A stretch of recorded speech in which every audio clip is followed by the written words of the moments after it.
I've always relied on the built-in light meter in most of my 35mm film cameras to get a correct exposure, and often when I'm using a medium format camera that doesn't have that capability, I'll use an app on my phone to determine the exposure that I need. But I'm always a little skeptical of how truly accurate I can be when using a phone app, and it's also not the most intuitive and convenient setup having to get my phone out and use that. After watching an awesome video by Cody Mitchell all on light metering for your film work, I decided that I wanted to also get a more dedicated solution. I obviously picked up a Sekonic flash meter a couple of years back, and that is super useful for portrait work, but I prefer using a spot meter if I can for landscape work. And modern spot meters, as feature packed and easy to use as they are, they can get incredibly expensive very quickly. And so I wanted to get an equally as efficient and usable option, but for a more modest and realistic budget. And I landed on the Pentax Spotmeter V, a classic, and for good reason.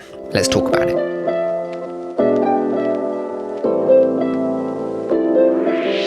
So the Pentax Spotmeter V is an analog light meter, originally released back in 1960, and was actually the light meter that Ansel Adams used, particularly in tandem with his famous zone system of exposure, which we are going to talk about in just a little bit. But firstly, just in regard to how the Spotmeter V works, it is so incredibly simple. It has a metering angle of 1 degree, which means it is the equivalent of using a 2000mm lens on a 35mm film camera, and so it incredibly accurately measures the light level of a very specific point. The viewfinder's field of view is around a 105mm lens, so you can still see a fairly wide range of your scene whilst closely honing in on the area that you're trying to meter. It has a clear EV scale in the viewfinder that shows you the level of light that you're measuring, and it also has a button to light the scale up if you're viewing a particularly dark scene. That means that you can't actually read it. Now, I wanted to make this experience as user-friendly as possible and really make my life easy. And I actually found on Etsy these pretty cool Ansel Adams zone system vinyl stickers that you can just attach to the spot meter directly, and as you rotate the dial and you use the meter, it places your different readings in different zones corresponding to the zone system scale. This way you can really accurately and easily visualize where different areas of your photo, i.e. your highlights or your shadows and your midtones, are going to fall in your final exposed image. I really like this as an option to add to the spot meter because it both allowed me to quicker get accurate exposure readings whilst also understanding the levels of light and contrast ratios that were present in the scene that I was trying to photograph. So in just a minute, I'm going to share some images of the first time that I headed out with this spot meter and used it in a photographic setting, but I will just give you a quick rundown now of how to use this thing. It is super simple to use. You just align the small circle in the viewfinder with an area of your subject that you want to measure the light in. Holding the trigger and the needle on the scale will move to a corresponding EV value, a number between 1 and 19. The easiest way to use this in practice is to set your ASA or your ISO on the wheel over on the right hand side here so that it corresponds to the film stock that you're shooting, i.e. port 400, you would set this ISO to 400. Point and pull the trigger on an object you think is or you want to expose to a level of middle grey. Remember the number reading that the meter gives you, and then rotate the dial so that the V on this little vinyl sticker, the 5, aligns with the EV number that the light meter gave you. From there, just look at the top of the circular dial, and there you will see all of your exposure options with many different pairings of shutter speed and aperture readings. Set your camera to those settings and you are good to fire away. You can, of course, use more complex methods of metering, taking readings for your shadows and your highlights, and then choosing what zones you want those to fall into and picking correct exposure times based on those readings, or taking multiple readings of your scene and using the average of those readings to be your middle grey and then following the steps as with the first example. Once I've shot a whole lot more using this and really began to understand its best practices, I will make a more complex and in-depth look into metering with the Spotmeter V for film photography. But for now, we're just going to take a look at my very first time shooting film whilst using this Pentax Spotmeter V.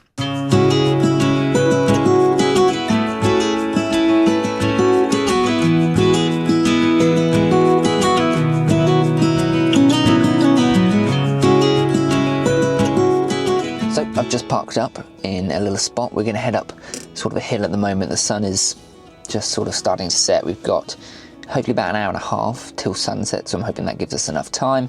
And today, yeah, we're going to test out the Pentax Spotmeter V. I'm just going to walk up the hill in a little bit. There's sort of a monument up there at the top of the hill that hopefully gives us some nice shadows and some contrasty images so that I can play around with the spot meter and shoot it at different areas and see and get a generalized exposure and see how that goes. I brought with me my Pentax 6.7, which the last time I shot did have some slight light leak issues. I'm hoping we don't have that today, I'm not too sure. I've also got Portra 400 that is actually expired by a year or so, but I've read online that hopefully a year shouldn't do too much. And I think I'm going to expose it at 320 anyway, or meter for it at 320 on the spot meter. But I'm going to pack up my stuff, head up the hill, and we'll see what's up there.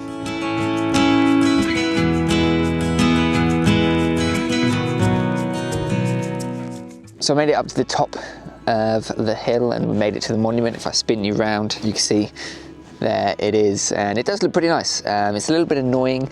The side that the sun is setting is where most of the trees are, so it blocks quite a lot of the light. But I think like a composition like this is pretty interesting, you know, with the white peak just poking out and the dark shadowy side on the right. And I'm pretty sure I haven't been in there yet, but I'm pretty sure you can go up inside and you can get some interesting views sort of out of the archway, depending how high all the shrubbery is. But I mean, even without that, there's some lovely views behind me that I'm sure will be, you know, pretty good to shoot. So it's definitely worthwhile to make some images here. And I guess it's time to get out the Pentax 6.7 and the spot meter as well.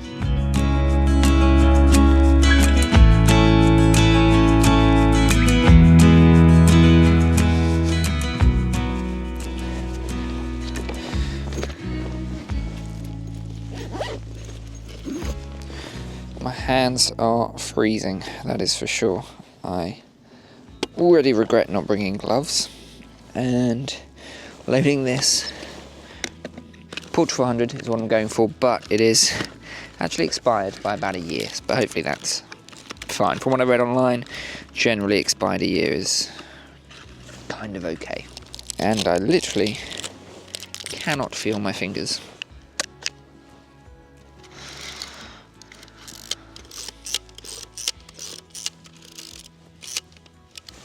Right, time to shoot the first shot.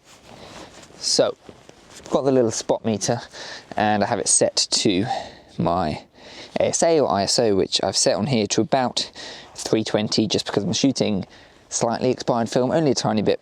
So I'm going to go with a little bit of overexposure. And I guess it's just a simple case of pointing this there, seeing what it reads, and then lining it up with my sort of makeshift zone system type thing and seeing what exposure it gives.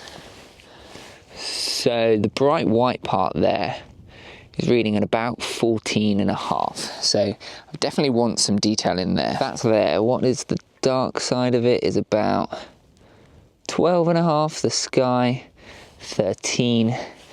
These trees here are about an 8. So the shadowy parts of these trees, yeah, they're about an 8 and a bit. Now, what did I say? If I want that shadowy bit on that right to be middle grey, that's 12. Right, so that would put my shadows at zone 1, essentially, which is almost, is basically pretty much pure black, nearly. There's just a little bit of tonality, and I think I want a bit more detail in the trees and the shadows there than that. These brighter trees are about a 10, so that'll be 2 stops under. So I think I actually want to push it so that these bright trees in the front here are closer to middle grey. And if I do that, that puts the 14, that puts that at almost bright white though. So I want 14, that main white bit there I think is probably the thing I want to prioritise. And I think if I put that in zone 8, maybe, that's probably what's best. And if I did that, that's giving us a reading of f8 at 1/125th, looks about right.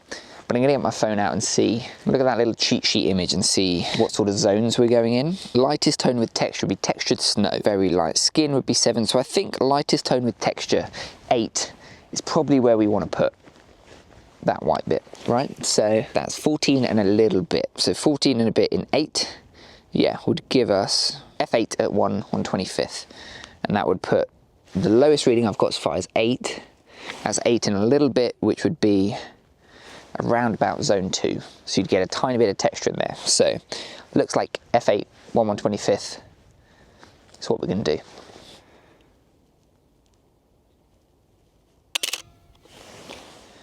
Okay, well, first frame done.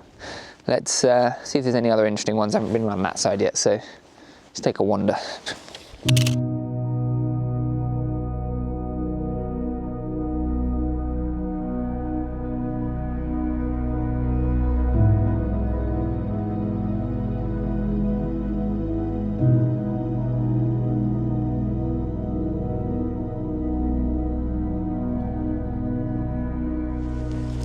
So I'm just going to quickly shoot something similar here. There's just sort of the white on the left hand side contrasting with this very blue shadow and the tree being pretty dark. I just want to see what sort of tonal range I guess we get in this situation and how we arrive at an exposure. That's sort of the test of this. It's not focusing on good imagery, it's focusing on how do I best use this to get at a good exposure, right? And to arrive at that exposure, what is the conscious decision making that I go through? What does this force me to do? So let's shoot the dark side here first, is at just under a 12. The bright side is around a 13.5, similar to the sky actually in terms of brightness. And this dark shrubbery in front here is at an 8 again. So I do think I do want part of this sort of shrubbery here to be a little more detailed. So if I put that to say zone 3, if I do that, 13 becomes zone 8, which is my just about having texture, right? My bright white, and that's 14 to 13. So sort of a trade-off. They're the two extremes, right? They're the two sides. I've got those zones, and if I put 13 in 7, 8 goes in 2. It's whether I think 13 can get away with being an 8, which would give me an exposure of f8 at 1/60th. Maybe I'm trying to achieve too much by having detail in these shadows. Maybe I let these shadows go to zone 2. The shadowy side is one stop over middle grey, which is still quite bright, but it does mean that the sky at 13, 14 is about a 7 and an 8. So that sounds right. So that's again f8 at 1/125th, which I guess makes sense based on the last one. So we'll go with that again.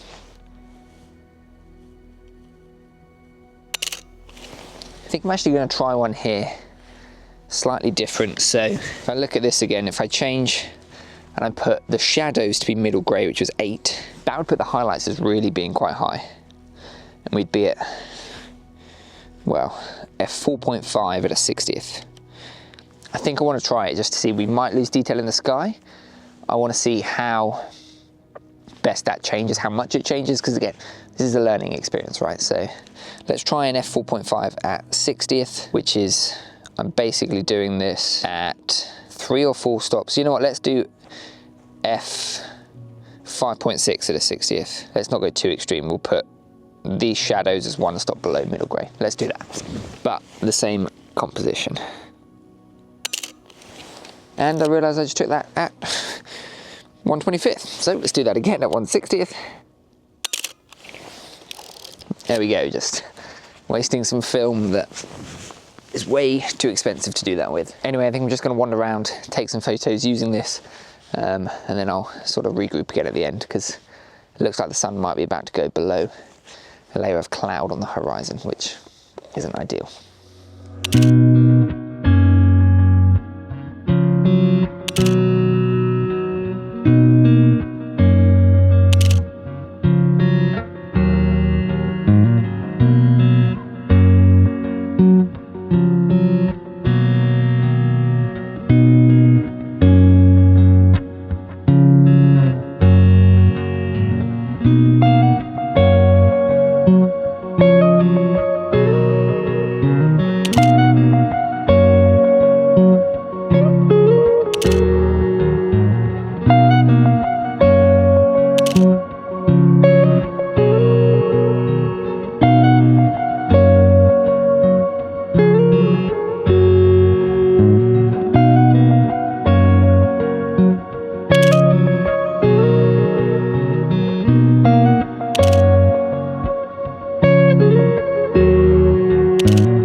I did end up heading back to the monument the next day to take some photos in the harsh midday sun. There was a thin layer of cloud that diffused it slightly, but there was still some stark contrast between the darkest shadows and the brightest highlights.